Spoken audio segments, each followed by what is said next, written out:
Il était une fois un couple nommé Adaku et Emeka, mariés depuis 7 ans sans réussir à avoir d'enfants. Leur vie était emplie d'une douleur silencieuse, renforcée chaque jour par les regards insistants de leur famille et les questions blessantes de leurs amis. « Quand allez-vous nous donner un petit-fils » leur demandait sans cesse la mère d'Emeka. « Dieu vous éprouve, mais il finira par vous bénir » ajoutait la tante d'Adaku d'un ton faussement réconfortant. Un matin, alors qu'il se rendait à l'église pour la énième fois afin de prier pour un enfant, Emeka prit la main de sa femme et lui dit « Et si nous adoptions? Il y a tant d'enfants qui n'attendent que de l'amour. » Adaku, les yeux brillants de larmes refoulées, hocha lentement la tête.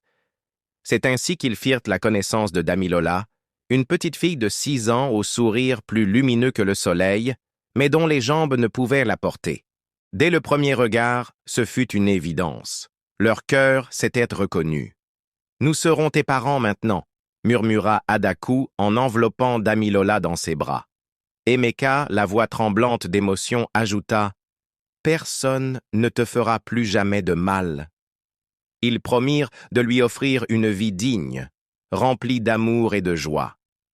Les premiers mois furent un véritable conte de fées.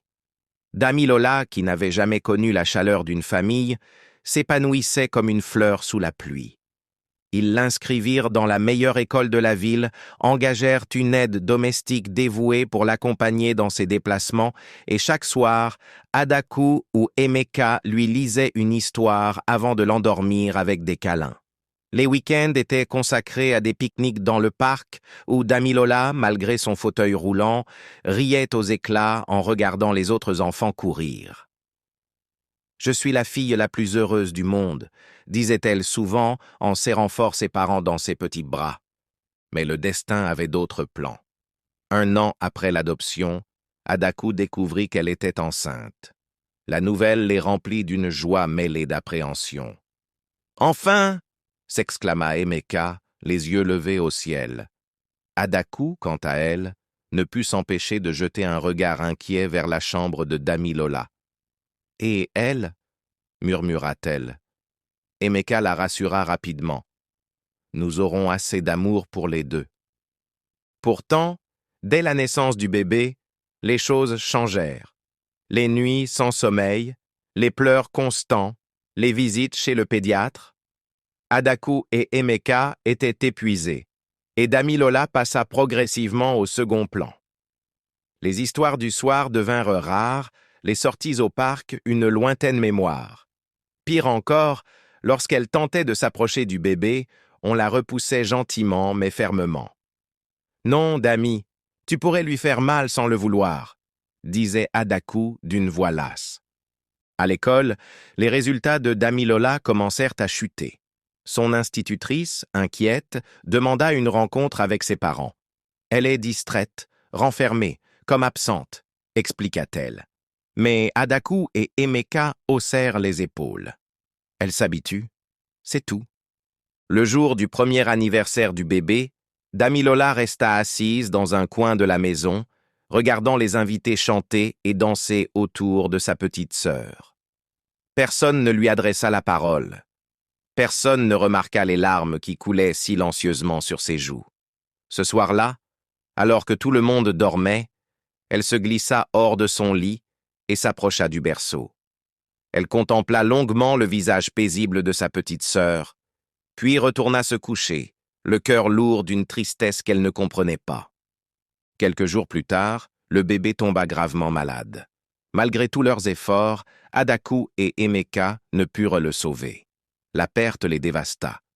Dans leur douleur, ils se tournèrent à nouveau vers Damilola, comme si rien ne s'était passé. Mais le mal était fait. 1 an plus tard, Adaku tomba enceinte de jumeaux. Cette fois, la négligence envers Damilola devint carrément de la maltraitance. On la transféra dans une école moins chère, tandis que les jumeaux bénéficiaient de tous les privilèges. Adaku, autrefois si douce, se mit à crier, à la frapper pour la moindre bêtise. Emeka, lui, détournait le regard, trop occupé à s'occuper de ses fils. Un jour, Alors que leurs domestiques partis au village pour une semaine, Adaku et Emeka décidèrent de partir en vacances avec les jumeaux, laissant Damilola seule à la maison. « Elle a 8 ans. Elle peut se débrouiller », dirent-ils. Ce furent 3 jours d'enfer. Sans aide pour se déplacer, Damilola resta affamée, assoiffée, incapable même d'aller aux toilettes. Quand la domestique revint et la trouva à moitié inconsciente, elle l'emmena d'urgence à l'hôpital, puis alerta l'agence d'adoption. Lorsque Adaku et Emeka rentrèrent, ils découvrirent que Damilola leur avait été retirée. Mais au lieu de se remettre en question, ils organisèrent une somptueuse fête pour les jumeaux.